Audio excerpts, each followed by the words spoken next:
Yo les potes, bienvenue dans cette nouvelle vidéo. On va évoquer un petit peu l'actu foot du jour, hein.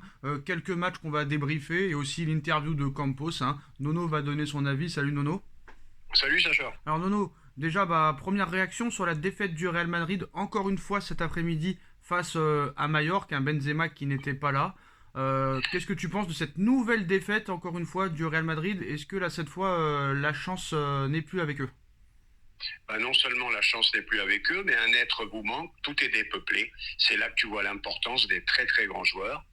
Bon, ben, un Real très très moyen, donc il ne méritait pas de gagner. Bon, il faut dire aussi, là je dois reconnaître que cette Coupe du Monde en plein milieu de saison a fait beaucoup de mal à beaucoup de clubs, hein. Après, le Real Madrid, c'était pas si exceptionnel que ça depuis le début de saison. Ils arrivaient quand même à s'en sortir toujours à la fin, mais là, j'ai l'impression que maintenant, la chance est un peu mise de côté. Est-ce que tu penses quand même qu'ils vont encore se révéler comme tous les ans à partir des huitièmes de finale de Ligue des Champions? Ah, ben peut-être, mais il leur faudra un très très grand Benzema qui soit rétabli. Ben, lui aussi, prendre l'âge, hein. Il n'est pas éternel non plus. Et je pense que le karma, il commence à changer de camp. Donc, c'était les spécialistes, 90e, 94e. Je pensais même qu'ils allaient marquer, là, sortir un match nul. Et ben non, le karma change de côté. Alors, on va passer à une deuxième équipe hein, qui nous fait grosse impression cette année. C'est le Napoli qui s'est baladé à la Spezia. 3 buts à 0, hein, qui s'est complètement baladé. Le Napoli qui a déjà plus de 13 points d'avance en Serie A. Ils vont pouvoir se concentrer maintenant sur la Ligue des Champions, les huitièmes de finale contre Francfort. Est-ce que le Napoli est plus qu'un outsider et devient un réel favori pour la victoire finale en Ligue des Champions? Ah, ben moi, ça devient carrément mon favori, hein. Et je vais te dire pourquoi. Ils ont une doublette devant. Je connais pas, j'arrive pas à dire la prononciation, hein. Entre Ouais, le ouais, Georgien ouais. et Osimhen, je crois, c'est ça. Ouais, Osimhen, Osimhen. Osimhen, ils ont une doublette pour moi qui est la meilleure en Europe en ce moment. Ouais. Encore un doublé hein, pour Osimhen cet après-midi. Osimhen qui a été vendu par un certain Luis Campos, hein, on s'en rappelle tous, à Lille, 95 millions d'euros. C'était quand même une grosse performance. D'ailleurs, Osimhen, on en parle cet été au Paris Saint-Germain. Nono, est-ce que pour toi, ce serait l'attaquant idéal pour le Paris Saint-Germain? Ah ben ça serait un très très bon choix. Moi il y en a deux que j'aime beaucoup, c'est lui et Léao. Voilà. Et attention, moi ce Georgien, si on peut mettre une pièce, je sais pas combien il vaut maintenant, mais en plus il est d'un collectif, il peut marquer, il donne à Osimhen pour qu'il plante. Ah, il est impressionnant ce Georgien, incroyable. Alors, c'est marrant parce qu'il y a plusieurs médias, ils ont tellement du mal à prononcer le nom qu'ils disent maintenant juste le géorgien. Alors, c'est Kijva Karvaskelia. C'est bien ça, hein? Eh ben on va l'appeler Kitschwa, on va Voilà. l'appeler Kitschwa. Qu'est-ce que tu veux? J'ai même fait une petite bêtise. C'est pas 13 points, mais 16 points d'avance, le Napoli, sur l'Inter de Milan deuxième. C'est énormissime. 21 matchs, 18 victoires, 2 matchs nuls, une défaite, 51 buts marqués en 21 matchs, seulement 15 concédés. On va parler des futurs adversaires du Paris Saint-Germain, Nono, hein. On va pas revenir sur le jeu désastreux du PSG. Marseille mercredi. Marseille qui joue ce soir contre Nice, ça va être un bon test pour savoir ce qui peut se passer mercredi soir entre le Paris Saint-Germain et l'Olympique de Marseille. Le PSG qui a beaucoup de blessures, le Paris Saint-Germain qui a fait un mercato zéro, beaucoup de cadres indisponibles. Toi, comme plusieurs supporters, pensent que, pour moi, à mauvais titre, hein, que Galtier doit faire l'impasse sur ce match. Pour moi, ça paraît complètement incompréhensible. On n'a pas les mêmes valeurs apparemment. Mais je voudrais parler aussi de l'AS Monaco, qui revient en puissance, qui s'est baladé à Clermont cet après-midi. Il ne faut pas oublier que le Paris Saint-Germain va à Monaco 2 jours et demi après Marseille, parce que le match sera à 17h, alors que le match de Marseille est à 21h15 et a de grandes chances de se finir vers les 11h30. Donc ça fera 2 jours et demi de récupération avec les blessures que tu as, avec le mauvais jeu, les mauvaises circonstances.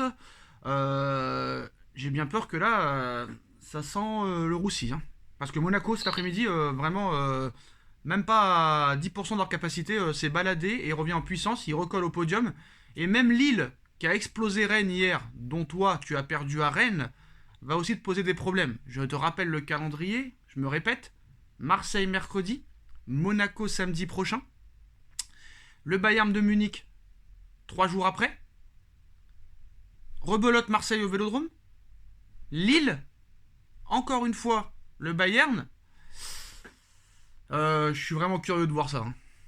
Ouais, ben donc tu arriveras, quand tout ça sera fait, ben tu arriveras, tu pourras te dire, voilà, la saison elle continue ou pas.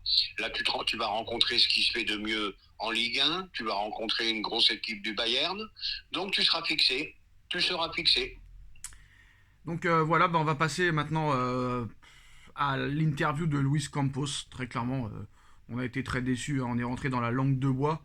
On va spoiler direct, hein, parce que ça sert à rien de faire du suspense. Déjà, on savait que c'est pas à téléfoot que tu allais avoir des réponses. Alors pour rappel, hein, je rappelle quand même une dernière fois. Alors l'OM mercredi à 21h10, Monaco samedi à 17h, le Bayern mardi à 21h.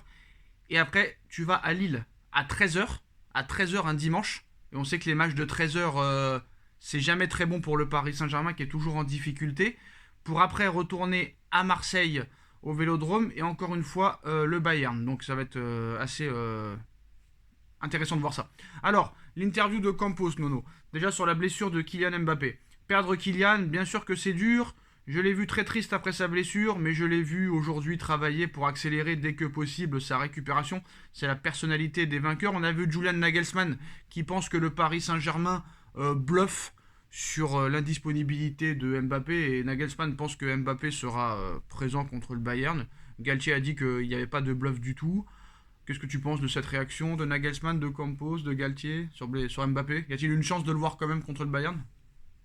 Bah, Nagelsmann, il est pas con, hein, parce que lui, il faut qu'il prépare son équipe avec ou sans Mbappé. Donc, il essaye de prêcher le faux pour savoir le vrai. Mais là, ça serait vraiment surpris que Mbappé puisse jouer ce match. Maintenant, Campos, je vais te dire, langue de bois, tout va bien. Neymar est exemplaire, on va prolonger Léo. Tout va bien, tout va bien. Voilà. Marquinhos jusqu'en 2028. Voilà. Qu'est-ce que tu veux que je te dise, hein? Qu'est-ce que tu penses de Voilà. Marquinhos jusqu'en 2028? Ça t'évoque quoi? Ouais, mais moi, bah, c'est court. Ils auraient peut-être dû aller jusqu'à 2030, moi, je pense. Alors, C'est un peu court. là c'est exceptionnel la suite de l'interview sur le mercato. On a essayé d'être créatif avec les contraintes financières qu'on a. On a fait un bon plan qui passe par une réduction du nombre de joueurs dans l'effectif pour faire de la place aux jeunes et ne pas les perdre. Alors pour rappel, il a dégagé Xavi Simons, il a dégagé Aymen Kari, et en plus de ça, il dit qu'on a passé par une réduction du nombre de joueurs. Est-ce qu'il est au courant qu'il va avoir un retour de 8 joueurs cet été? Ah ben voilà, les questions qui posent pas les journalistes. Voilà, tous les joueurs qui sont partis en prêt que les clubs ne veulent plus déjà. Donc l'option d'achat elle est morte et enterrée. Faudra me dire qu'est-ce qu'on va faire des Ruiz et des Solaires, etc. aussi à la fin de saison. Donc voilà, on parle pas des vrais problèmes. Voilà. Donc, Et le dernier gros problème, bah c'est vrai, t'es bloqué. Tu as des salaires mirobolants, les trois de devant, qui te bloquent un budget. Voilà, donc c'est tout. on est d'accord, on est plus compétent que les journalistes de téléfoot, hein. Ben, Voilà. je pense, c'était les questions qu'il fallait poser. Qu'est-ce que vous allez faire de tous les prêts que vous avez faits, que les joueurs vont revenir, qui vont pas être gardés par les clubs? Voilà, style Kurzawa, qu'est-ce qu'on fait? Draxler, qu'est-ce qu'on fait? Etc.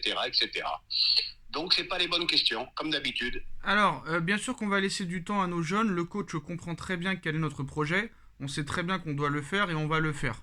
Moi, j'y crois moyen. Sur Messi, on est en discussion. J'aimerais l'avoir dans ce projet, qu'il continue avec lui. Je serais ravi qu'il continue avec nous. Neymar, j'ai zéro critique sur Neymar. Je n'ai que du bien à dire. Toujours à l'heure, toujours dans de bonnes dispositions. Comme si c'était exceptionnel, hein. Ce Neymar, c'est un Neymar incroyable. C'est pas comme s'il voulait le dégager, qu'il rêve de le dégager, très clairement. Et une révolution depuis mon arrivée, je n'aime pas le mot révolution. Là, c'est le plus beau qui arrive. On essaye de mettre en place un modèle de travail. Je trouve que c'est très positif. C'est un début, mais avec des bons résultats. Eh ben, qu'est-ce que tu veux que je te dise, hein? Qu'est-ce que tu veux que je te dise? On ne doit pas voir les mêmes matchs. Ah ben, ma foi, modèle de travail, je veux bien, mais il n'y a même pas de fond de jeu. Donc, voilà. Bon, faudra m'expliquer. Je pense que c'est inexplicable, l'incompétence.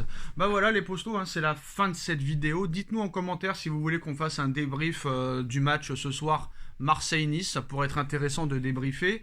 Je crois que le Bayern joue cet après-midi aussi, donc pourquoi pas ce soir faire un débrief du Bayern et du match de Marseille pour voir un petit peu. On like, on partage, on commente, on s'abonne. Merci Nono d'avoir été là et on se retrouve très vite pour une nouvelle vidéo. Tchuss. Tchuss.